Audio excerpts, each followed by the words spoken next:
Okay, so Steven, why is Ken regarded as a top tier in your opinion? Man, this character, Ken has everything. I don't know if there's anything that character is actually lacking when you really look at it. He's got pressure, he's got mobility, he's got damage, he's got conversions, great anti-airs, he's got a command run, he's got a great drive rush, corner carry, everything you would want in a character. Really strong normals. He's got it all. And again, we're going to kind of come back to this when we talk about the similarities between these characters. But he's another character that if he's in his worst position on screen, which is probably being zoned out, right? Because he is a rushdown character, he's got tools to just bypass that and get in and close the gap and get to a better spot, whether it be, again, command run, whether it be broad drive rush or dragon lash, which the heavy is +1 on block as well.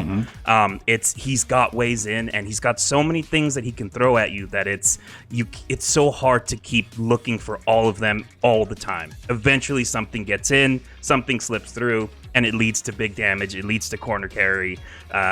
Just what doesn't this character have? And that's an honest question, because I really don't know. I think he's got everything. One of the biggest things in this game that we talk about is mental stack, and everybody has a certain amount of mental stack to begin with because everyone can drive rush forward, dash forward, jump forward, play footsies, drive impact.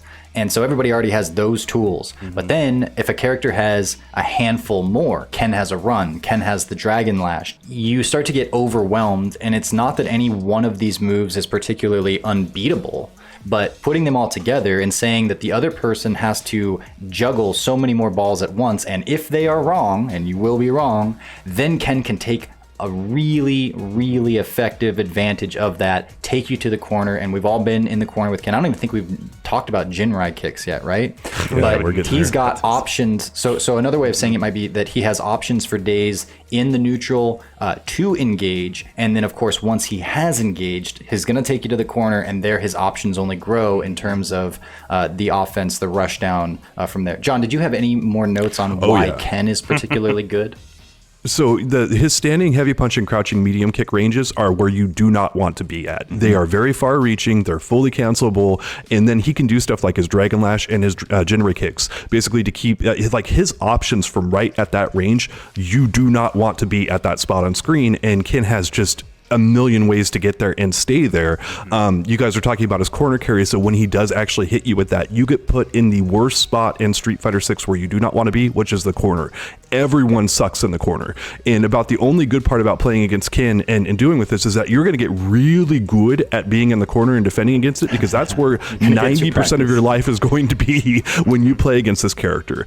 This is one of the most mindless, dumbest characters I've actually seen. The more I'm seeing about Ken, maybe I'm just because I'm playing Aki, but like I'm just seeing this character just like mash away with his face on the joystick and get so many things that I'm really starting to think that Capcom did an extremely poor job balancing this guy. His game plan is so simple. His execution is very simple, and it's like you don't have to think or strategize much to play Ken. It's like just go ham with those moves and get in there, and there's some weaknesses here which I'm going to get into, but for the most part this guy has such a simple strategy that is so good and just so strong in the meta of what Street Fighter 6 is that I'm like, man, Capcom, you really messed up with him. Push back a little bit on that in saying that he has a lot of options that are easy at low level to implement, right? You can just Dragon Lash at low level and you're going to get a lot of mileage out of that. And if you Dragon Lash and they block, for instance, then you neutral jump and they go for that throw tech and you get a full jump and combo. It's pretty good. But it was Angry Bird that put Ken under the microscope, and when you explore the options, this is going to be true with any character, you do find that his options are not as good, but you have to have done the homework and you have to be at the level. Angry Bird, no, I'm pushing back on this. Angry Bird, no, Angry Bird. Yeah, Angry Bird went in there and said, okay, here's how to counter Ken with freaking Ken. And it's like, he used Ken. He used Ken in the example against him, but he didn't do a bunch of Ken-specific stuff, which actually is a very nice translation, because one of the things he was using a lot of is Ken's standing heavy punch, which is one of the normals that is regarded as like really, really good from Ken. And we were talking about this recently before we jumped on to do this all, and I actually was like, yeah, You know who's a similar character but very much regarded as not as good is Ryu, right? He's kind of like Ken, and for that matter, he's kind of like Luke. Why isn't Ryu in this conversation? Because he's got a lot of similar moves. We put his standing heavy punch under the microscope. It's got the same frame data as Ken. It's a 10 frame startup. It's active for 1,000,000 years, aka 5 frames, and its recovery is 1 frame slower. But Ryu's actually reaches farther than Ken's by a half tick mark on the training mode stage. So Ryu actually has a better, in a vacuum, standing heavy punch. Ryu's crouching medium kick 1 frame slower, but it has better range than Ken's. And we all know the power of a crouching medium kick. I'm sorry, did I say standing? I meant crouching. His low forward is actually better. So Ryu actually has 2 of Ken's best tools, better versions of them, and yet he is not as good of a character as Ken. But to go back to what we were saying there, he says you need to use, a 6-frame move that reaches. Maybe some characters don't have that, but he didn't only do a lot Ken of characters. only No, I counter play to Ken. I play low not tier. what happened. I play low tier, and I understand not having some of these long-reaching 6-frame normals and other stuff that other characters have are not a good drive rush. Hey, Steven, you ever have any experience with that with Lily? Yeah, Lily's fastest normal is a 4-framer, and it has 0 range. There is no horizontal range understanding. It's you have ridiculous. to be right on top of the opponent to hit that button. It's ridiculous. I think and fastest normals in this game are 4-framers. I don't think there are 3-framers in this game. Right, but she has she does have one like a 4-frame. So there's a good example. On it.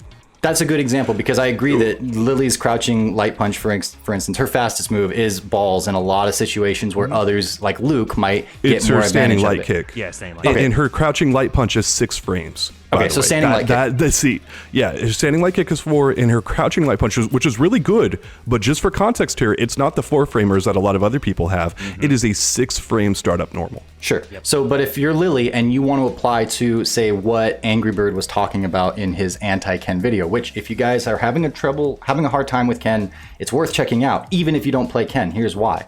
Because one of the examples is, well, Ken Dragon lashes in on you and you block it, you're -1. That's still a mix-up in a lot of ways for the Ken player, in the same way that when Lily gets in with a Condor Spire, she's still facing something of a mix-up, even though she's the one on offense, because the options that Ken has are not as prevalent and can be beaten by a lot of things at this point. So he's got to make a decision, and if she just rifles off her 4-frame move, and that's going to be at point blank range where it will indeed reach, and I would think, that's probably one of the worst 4-frames in the game, and yet it still reaches in this Ken specific situation.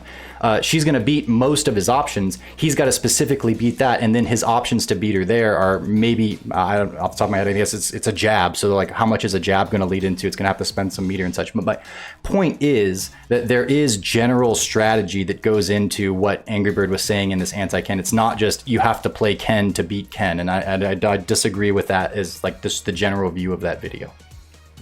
Okay, so again, my problem with what Angry Bird said there, and I never said that you have to play Ken to beat Ken. I just said it was a poor idea for him to show Ken countering Ken, because of course Ken can do that. Ken has some of the best normals and best options to do that, and he should have went in there with some lower tier characters or some mid tier characters and showed the counters from there, because in the mirror, it's like, of course you can do that, because everything Ken can do, you can do back to each other. It just, I don't know. To me, that's a very foolish example, but you were citing specifically stuff about Lily. I want to turn over to Dream King here and see what he has to say about that. Yeah, there are things that are universal, or like, in that instance, like if Ken is -6, Lily could probably punish with like a jab or something like that, right? Like, you're not wrong in saying that, Raptor, but it's also like, to John's point, it's, if you're using Ken to counter Ken, like the options you get to punish that are just way better, even off of a jab. What is Lily going to get from that jab punish? And that's again, just saying like, Ken's a better character than Lily, and I don't think anyone's going to argue with you on that point. No. But what John was saying is like, hey, if you're going to show how to beat one of the best characters in the game, don't also use the best character in the game to show how, because that's not the demographic you're looking for. The people who need help beating Ken are the people who are playing the low tiers. Go in there and lap that stuff so you can show the best ways of doing it, instead of going, oh yeah, like this is how you beat the best character in the game. Pick the best character. I think And I know Fair enough, and I that don't wanna wasn't the spend point too of his much time video, on this but yes, because right, yeah. because I think that it can be on you to say, okay, I play this character, he's using a 5-frame move here, I need to find a 5-frame move. And if you find that you don't have a 5-frame move that reaches in the situation, then to that point, yes, you're correct, because it's not something that can be applied to everybody. But a lot of what was said in that video, there's an answer, and it's probably not as effective as what Ken does, and that's why he's a better character. But it's there, and the answers are there.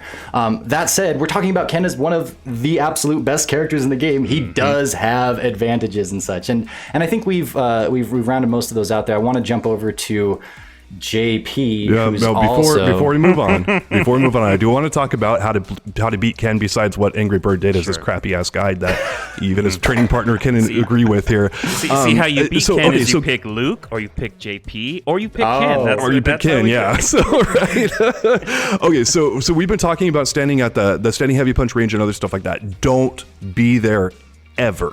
And one of the things about Ken players is they will often burn themselves out because they don't have a brain cell to think about in terms of like managing resources and other stuff like that. And they will go crazy ham trying to knock you out. And actually them wearing their resources out is one of the best ways of taking them down. Ken is a bit of a resource intensive character, and it's not a matter of if Ken is going to do these moves we're talking about, but when he is going to do these moves. And so always being ready for that, really working hard. Like you're going to have to work like twice as hard or something like that to beat this character with most of the other fighters on the cast. Realize that, and then also realize that Ken player is going to tend to be very overconfident for very good reasons, and try to use that against him and be very patient and very thoughtful. But again, if you were playing Ken, you would be overconfident too, because that's just what that character is. So I'd say practice juggling in your free time as well, because the better you get at juggling, and the better that those circuits in your brain are, the better you're going to be against Ken. All right, and then Steven, I already know you have plenty to say here. Why is JP regarded as perhaps one of the better characters in Street Fighter 6? Well, if you like that clip from Talkin' Block, the whole episode is going to go up just a few days after this goes live. So it'll be here when it's ready. But if you need to tide yourself over, there's a ton more Talkin' Block on our channel. Here's an example right here. Very interesting conversation. You should check it out.